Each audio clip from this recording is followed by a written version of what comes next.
I don't have a question for Lina, but I did want to say that it was quite inspirational. It was really nice to see how you worked within that project, to see all the things you did, and it's also I see some alignments as well with our project. But it was a really good presentation, so thank you for it. Actually, your mic, Lina. Difficulties, Teams meetings. I still haven't learned it. Thank you as well, Johan. It was a very nice presentation. I would love to get the slides so I can read up on a little bit on it afterwards. It was a lot of information too. Any other project going, Lina, for instance? Are you gonna do? Is anyone else doing this demand accelerating? Yes, this is the case that I presented to you was the first time we experimented with these principles in practice. So we've done one case only so far, but the municipality in Karlstad, they fell in love with this methodology. So as soon as the first project was implemented, they immediately started the next one, which we also support, of course. And so it's a bit of a so we are now experimenting with doing the thing again, so to say. And we also got the funding from the Swedish Innovation Agency to both pilot trained trainer setup, so we can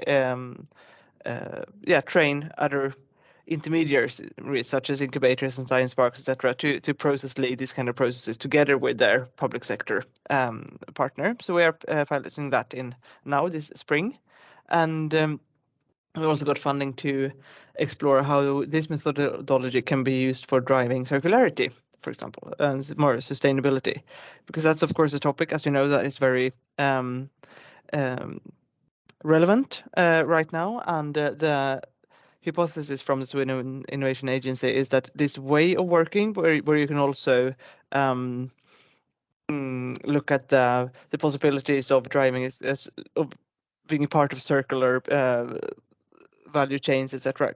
Well, if you could just integrate that into this process, this could actually be a way to drive circularity. So that is what we now the coming 2 years are looking at together with WWF. I don't know what they're called in English. World. Yeah, it's WWF. WWF, yeah, the nature guys, and because they have all the climate expertise that we don't have specifically in our organizations, we're working together with that.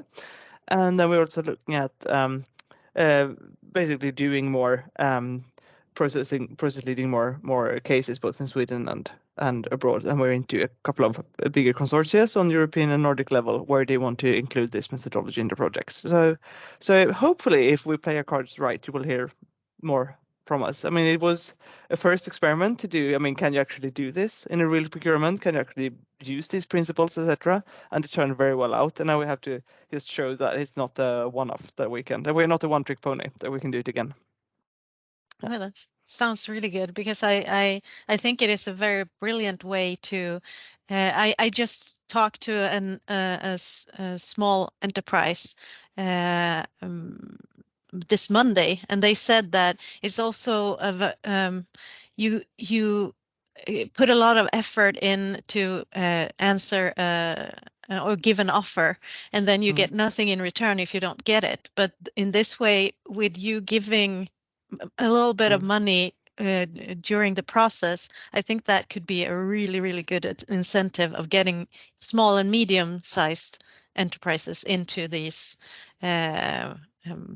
innovation procurements, because otherwise it's mostly the big ones that have an office for actually reaching out to public authorities that are answering these tenants. Exactly, and we're also looking at in which kind of context is this approach the best approach. I mean, there are also other ways to engage with innovative companies, etc. I mean, there are matchmaking programs, and you can procure pilots, and etc. I mean, there are different ways to go about it, and we are also trying to map a bit those methods that are out there and those approaches that are out there, which factors determines which one is the best fit, and what are these different methods have in common. When do you need to take one approach or the other? I mean, it's to explore a little bit what's out there, and that's also part of the European and Nordic consortia that we're joining to kind of move the knowledge a little bit further in this field. And also I feel that, I mean, I come from the startup side, so to say, so I'm very, in my heart, I want startups to get a chance, but not because that specific, form of, a certain number of employees, etc., is better than the other form, but it's rather to figure out a way to enable those qualities that you also often have in these innovative companies. I mean, the agileness and the creativity and so to say, we see that in this format, when you have to show a concept, you have to show an MVP, that the companies that have the small project oriented companies, that is a format that fits them. The bigger, more consultancy oriented companies in this case didn't perform as well. So it wasn't a way like, how can we exclude the bigger companies? You cannot do that in public procurement, but it was more a way to actually make the ones that has the creativity to create something good, to have that as a factor. Maybe they wouldn't have a chance if we would just measure normal criteria like this experience or whatever, but then when they got to show what they could do, we had small newly started companies that were way better than, they performed way better than the big well-known ones. And that was, for me personally, very inspiring. It's really nice to hear. And Johan, what is the next step for your government or the? Yeah, interesting. Yeah, we currently are in an update round of our current contracts, because what was innovative, of course, in 2021 isn't innovative yet anymore in 2023.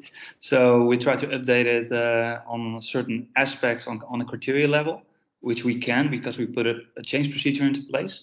We have quite a few tenders actually coming up for example, audiovisual media. So like what you use in hybrid meeting rooms, or like big screens, the trolleys which belong to that, but also the interaction between it. And focusing on different platforms, of course. Those big screens, of course, use a lot of energy, so the focus is slightly different. So that's an interesting one. We are also working on a tender which is for a print and scan management platform. So that's probably going to be, it can be a couple of types of solutions, but the possibility as well that it could be like a client cloud or hybrid cloud solution. So we try to focus on a sustainable cloud solution as well. So we have some ideas for that. We're currently working on it, but it's going to be interesting as well. So I'm looking forward to work on that one. Have a lot of ideas which we can put into place, I think.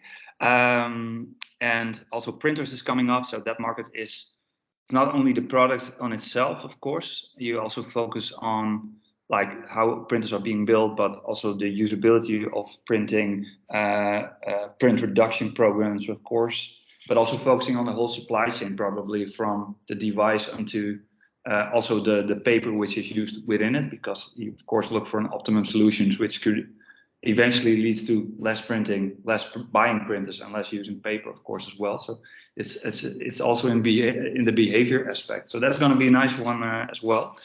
And still some other projects I'm working on, which I cannot say that much about yet. But we have a lot of interesting things coming up, actually. Yeah. Do you see more? You said that you work with TCO. Do you see that more IT products, because it was like phones didn't get any TCO marking or certificates before. Do you see more and more projects coming in to try to get TCO certifications? Yes, we see with the major vendors, we see more products being TCO certified, and also some major vendors reconsidering their usage of only EP and also adding TCO certified to their portfolio. So you can deliver different products within our contracts, but then you need to go through an extensive audit for your product to make sure it's equal to TCO certified. So that's of course costs a lot of money, of course, with every product you have to certify, and then in the end it's probably cheaper to go for TCO certification if you want to do that as a company. Of course, there can be within a company, there can be, of course, some also in large enterprise, of course, you have like a political agenda, of course, for different certifications, or on different continents you have different certifications. So that's a challenge on itself. And we see the same with EcoVadis as well, with some companies which don't use that yet.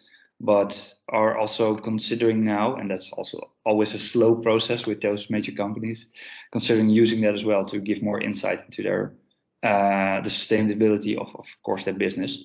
So those kinds of aspects we see as well, and we also see changes in the information feed between major vendors, distributors, and resellers, because we ask for a lot of data which wasn't standardly delivered towards resellers, but they have to check before they're allowed to deliver to the Dutch government now.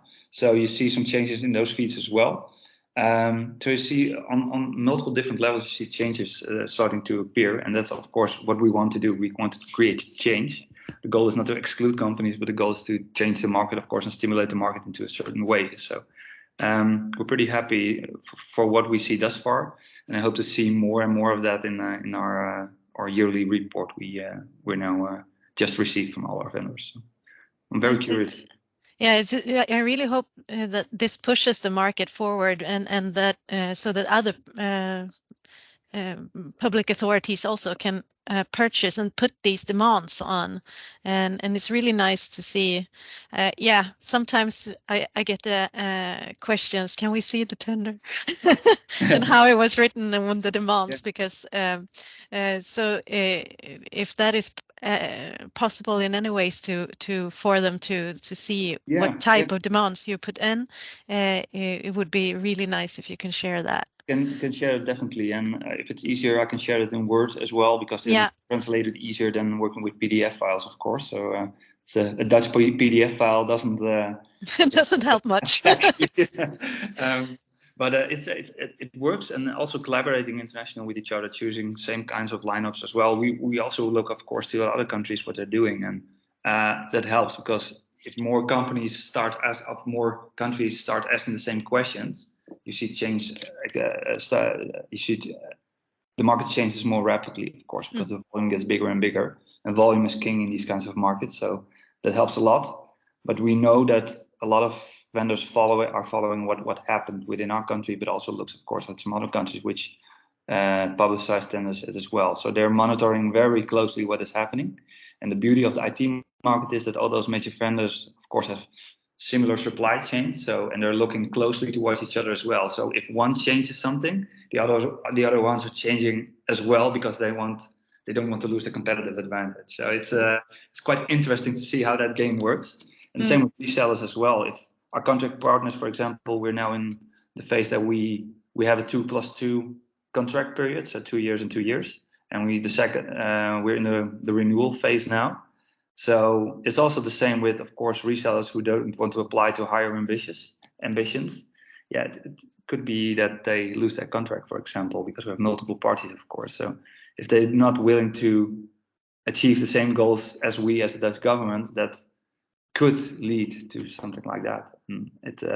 It shows also well that we take things seriously, and we now have the professionality to be able to publicize and tender quite fast as well. So we're not dependent on maintaining relationship over a long time, because of it normally takes time. We can change quite fast, we can update quite fast, and we can publicize as well now really fast. So we have a bigger advantage now probably at this point. So that helps.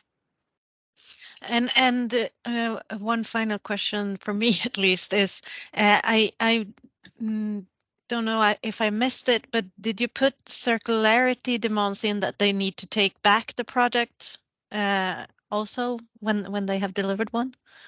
Yes, we have multiple circularity aspects put into place. So they focus on the product, and we have a bit of a different organizational structure, so that the Dutch government, if they choose to discard products, they go to what we call domeinen. It's arranged by law, and they can recycle it or sell it back to the market for reuse or something like that, and they clean up as well the devices. So that's in case if we purchase a product and we're owner of it legally. But if you lease something, you're only a holder, of course, you're not the owner of the product. So in that case, we put an award criteria into place that for 80% of the products which come back have to be used for second life, and get reported, of course, about that. And the minimum baseline was 60%. So that's something we put into place. And if you look at circularity as well, of course, we put requirements into place, for example, for packaging and for bulk packaging, but also taking into account that they don't deliver like excess materials we don't use, for example, like excess cables or whatever, which is not required, because everything they deliver with the product which we don't use is something that had to be produced, so uses natural resources. So we also focus on that aspect. I think in future tenders we also focus, of course, on the amount of recycled content. It's something we focus now in our current contracts on as well, because the more recycled content, the less virgin raw materials need to be used, and the less risk on violation of human rights as well in the supply chain. So those are things which align perfectly, actually. So if you look for transparency in the supply chain, it benefits circularity and it benefits as well human rights and ethics. So we try to focus on that as well. But that takes some time because you work with circular product passports and stuff like that. But in general, if you work, for example, we have an iOS contract, that's quite easy to show, like, your participants in a workshop, which we use as a government, directly the amount of recycled content, so they can make, of course, the best choice possible, and also the CO2 footprint which influences that. So we have multiple things put into place. Okay. Thank you so much for answering all my questions. I'm a very curious person, so I usually have a lot of them. So it's a good thing. If I don't know something, I would answer it as well. I would say, like, not yet, or we have a clue, or we have to see how it works out, because in these kinds of markets, everything changes so rapidly. Like I said, what yesterday was innovative isn't today, and of course, we don't know everything ourselves. So we look at a lot of different organizations, because everybody figures something out, and you can learn a lot from each other. And if you can accelerate together, you can change much more rapidly than going on your own and think you know everything. So we know nothing yet. Well, thank you so much.